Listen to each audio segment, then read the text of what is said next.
Okay, on the other side of the coin then, what are some of the central behaviors that people do that destroy their brain? Well, sedentary behavior is one of them. Not getting enough sleep is critical. We haven't talked about sleep yet. Sleep is so important for normal functioning of the brain. I like to scare my students by saying that in torture situations, if you deprive a person of sleep for too long, they literally die. They die. You cannot function if you are deprived of sleep for too many hours in a row. It's that critical. Yet we happily, watch too much Netflix at night and get only 5 hours of sleep when we could have had 8. So what's happening exactly? Why is it so important? Well, there's so many different things. I'm gonna say two.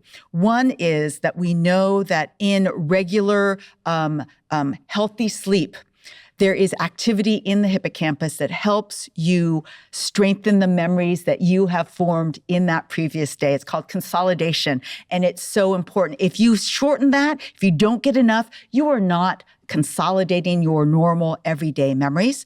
And second, it is the time during sleep when all the metabolites, all that garbage that your brain is producing, because all biological cells produce garbage, it gets kind of cleaned up through the cerebral spinal fluid that is flowing through your brain. And if you do not get enough sleep, you build up garbage metabolites in your brain. It's like you have a gunky brain. And do you feel like I feel like I have gunk in my brain when I don't sleep enough? That is exactly what is happening. Well, when you think about things that we consume, you know, like food and drink and alcohol and all these kinds of things, is there anything that if I'm trying to have an optimal brain, I should be having or not having? Yeah. Well, so I think the most evidence is around the benefit of the Mediterranean diet, which is basically all healthy, kind of organic, not organic, but non-processed is the word I was trying to think of, things to eat that are very, very colorful. There's so much evidence about how good that is generally for the brain that is my go-to. Like, what should I eat? Well, is it on the Mediterranean diet? If it is, then go ahead. If it's too processed, only do it just a little bit. Is it true that if we have less friends, if we have less strong relationships, if we're lonely, then our brain will shrink and is more prone to dementia and Alzheimer's and things like that? Yes, we are social creatures. And there are really powerful studies that have shown the correlation between the number of social connections that we have, including just saying hello to the barista at Starbucks. It's not a close friendship that you develop over 30 years. It's just how many people you interact with and greet, and longevity. The more people you are regularly interacting with, the longer you are living. Overall longevity. But if you go into brain health, absolutely, it's also very, very healthy for you. It also brings happiness. So a friend and colleague of mine, Robert Wallinger, studied what makes people happy. This study started in the 1920s in Harvard. And after all of those many, many, many decades, the answer is what brings happiness is the strength of your social connections. So it makes you happier, it makes you live longer, and yes, loneliness on the flip side causes stress, long-term stress that damages the brain, and in the long term can make it smaller and less healthy. Do you have any brain routines, like a morning routine for your brain? Absolutely.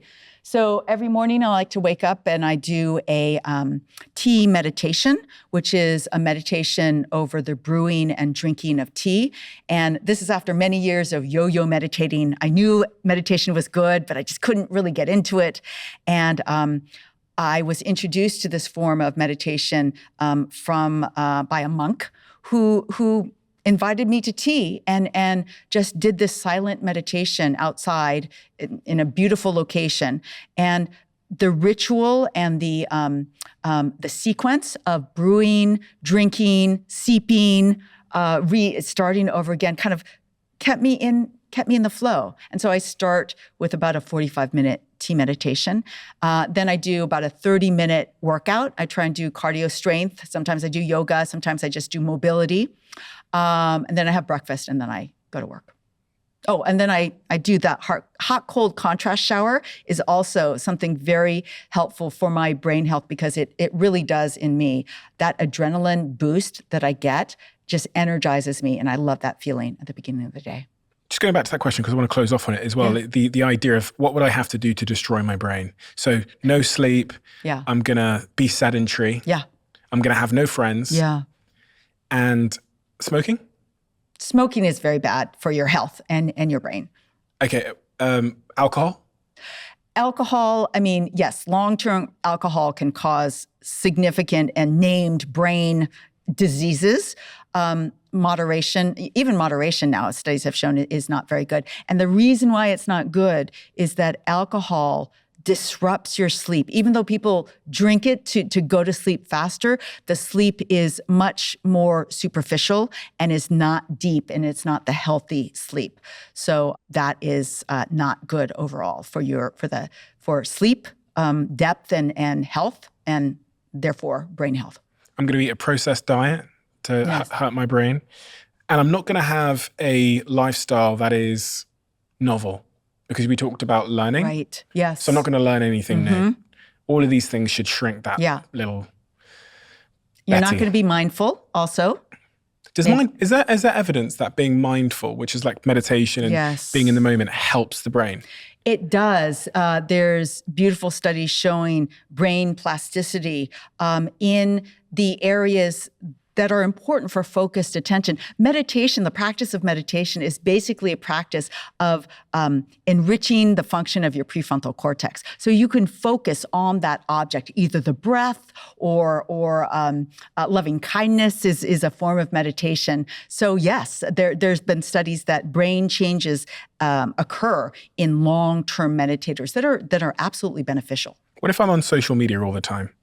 Because isn't that good for me, because I'm going to be seeing lots of new things all the time, and I'll be learning lots of new things. So if I sat on a screen for 7 hours a day, is that good for my brain, social media? Does that take you away from real people and interacting with real people?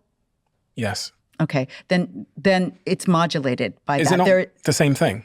There's a difference, and I think your brain knows it. And look, there's enormous amounts of evidence showing that the increase in use of social media, especially in young kids, correlate with huge increases in depression and anxiety levels, particularly in young girls. So when kids started getting the smartphones and started to spend more and more, 7 hours a day on social media, that's when the anxiety and depression went up. That's for young kids.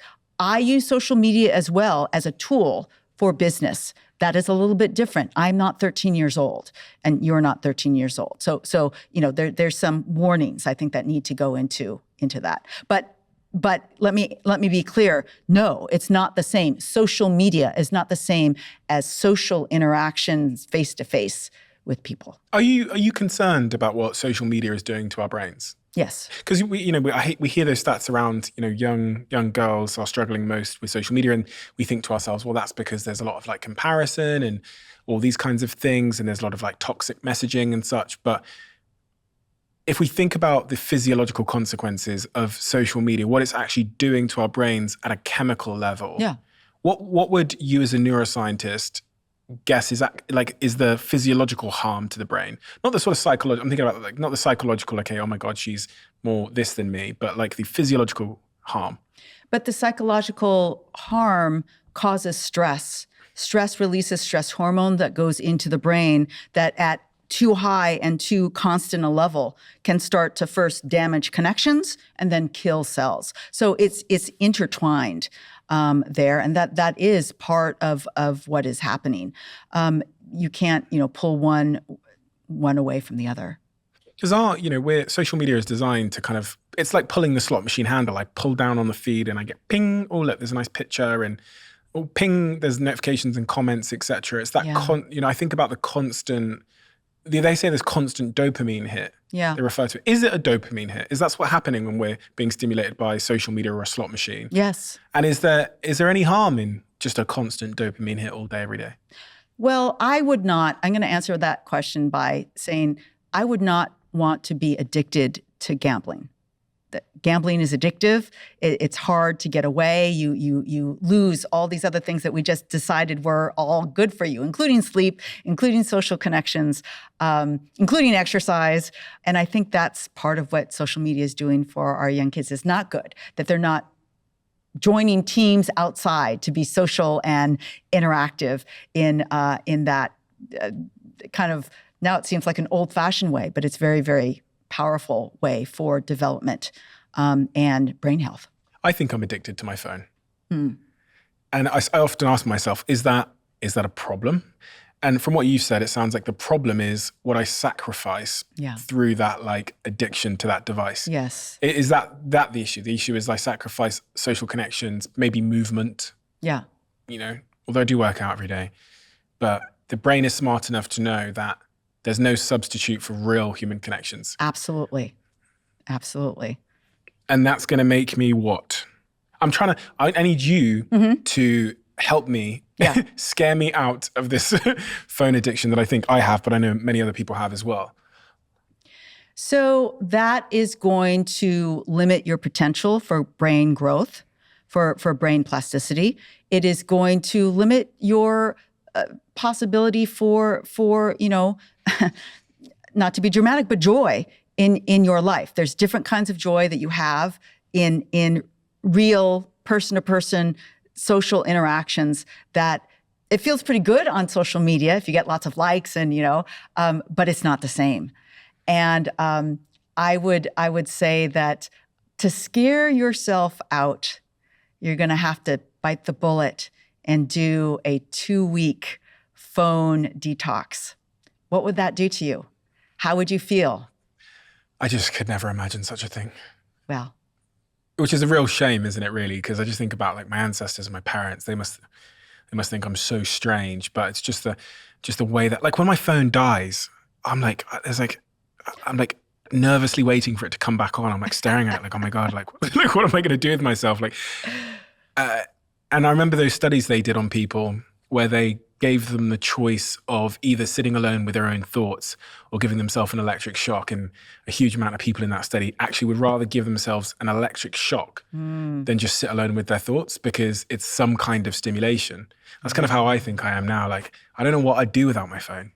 It's really sad. I know there's people listening to me now that think I'm an absolute, like, I'm really sad, but it's just it's the truth, And I do wonder what it's doing to my brain, but I think you're right. I think it's actually what it's doing to my life. Yeah. The joy, the connections, right. the being there to experience things. And I mean, that point that you made is a very profound one. The not wanting to be alone with your thoughts is the core of meditation. Can you be alone with your thoughts and focus on something organic, usually the breath, but also a thought like loving kindness? That is a very powerful practice to do, and it's hard. I find it hard too, and I notice I find it harder when I'm using social media and when I'm using my phone more. But I feel most creative and most imaginative when I do practice that. That is, being alone with my thoughts. What comes into mind? How does my own imagination work? Which is very much dependent on the hippocampus as well. It's putting together all these things in your memory in new and interesting ways that are unique for you or unique for me. And it doesn't work the same if you are stimulating your brain with social media all the time. You, you wrote a book that kind of speaks to what we're talking about here. You wrote a book about anxiety. Yes, I did. 2021. Yeah. I think the US version is called Good Anxiety, isn't it? Mm-hmm. Yeah. Slightly different title in the UK. Yeah. Why did you write a book about anxiety? I wrote a book about anxiety because I started to notice my students getting much more anxious than they ever used to be. And this was before the pandemic. I mean, I had the idea to write this book in 2018, 2019. And So at first I noticed it in the students. They were getting so stressed out before finals. They never did that before. So many accommodations they were asking for. And I'm like, well, what's going on here? But then I realized it wasn't just them. Like, I'm getting more anxious as well. My friends are more anxious. And I really wanted to dive into that. I didn't want to be anxious in that way. Because part of me was like, oh, I'm just a New Yorker. I'm just anxious all the time, right? Because that's what New Yorkers are. No, this has changed. And we forget that before the pandemic, there was still global warming. There was still political issues that lots of people, including me and all of my students, were worried about. And that was the impetus for trying to dive in and ask, well, I made my life happier with exercise. What is the approach when it's anxiety? And not clinical anxiety. I did not have clinical anxiety, and the vast majority of my students didn't have clinical anxiety. They had what I called everyday anxiety, just worried about the things that are going on in the world. And there were just more things to be worried about. Is that normal? Is that human? That is human, absolutely. But is it human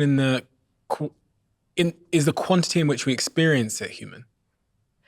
I think it is. I mean, because I think about my ancestors. Okay, they probably, I don't know. I always imagine my ancestors kind of, I don't know, just chilling. You know, like. But they didn't have global warming where the ocean is about to, get sucked up in plastic and the ozone is going to come down. No worries like that at all. But the everyday anxiety for me is like emails and WhatsApp. Well, by everyday anxiety, I mean the anxiety that people are feeling today that is not at the clinical level. So all the things that we just mentioned, global warming and wars in multiple places in the world, all of that contributes to the higher level of anxiety. And your ancestors and mine went through 2 world wars, and that was anxiety provoking, no question about it. But they weren't also all the other things that were contributing to it, including the higher than, extremely high anxiety and suicide levels of our young people that are, strongly linked to social media. So that's another element. What did you find then when you started uncovering and trying to go on this search of figuring out, the nature of anxiety and what we can do about it? Did you first find that you're right in your hypothesis that it is increasing? Yeah. How much? Do you know how much? It shifted over the time that I wrote and published the book, because I started in 2018 and then it was published in the middle of the pandemic in 2021, where anxiety levels went up approximately 20% worldwide. So, but the social media anxiety, that is going up in girls even more than 20%. That's kind of in parallel. So I actually don't know how to integrate those 2 levels, but they're both going in the same direction. Why are young women, becoming more anxious, and suicidality amongst that age group is rapidly increased?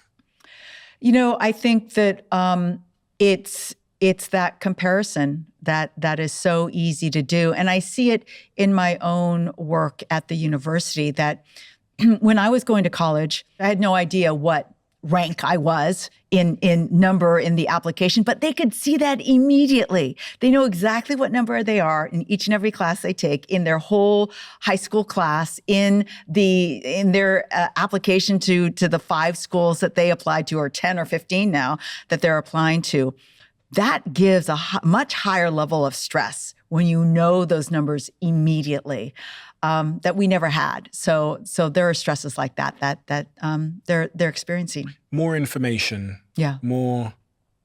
It's funny because more social connection. But when I say social connection, I don't mean real world social connection. I mean more followers and likes and more people that can message me and tell me something and DM me or comment on my thing. Right. More noise. Yeah. The volume's increased, which seems to be driving more anxiety. Where do we experience anxiety? Where, from a physiological standpoint, where is anxiety? Because it feels like it's in your chest. Yeah. So anxiety is kind of a full body experience, and anxiety is strongly linked with the stress response. So an anxiety-provoking situation, you meet somebody that you had a big fight with before. Oh, I'm anxious. I might have to speak to that person before.